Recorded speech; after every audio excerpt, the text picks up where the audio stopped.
И я стою с этой шаурмой, смотрю, у нее в руках такая же шаурма. Она выше ее головы, вот так возвышается над ней, и на ветру так покачивается. Так вот, покачивается. Приходилось выживать и учиться самим. При помощи особых, да, обучающих немецких материалов.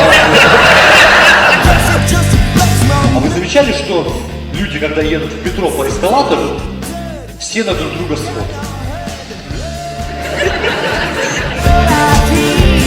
Вся победы в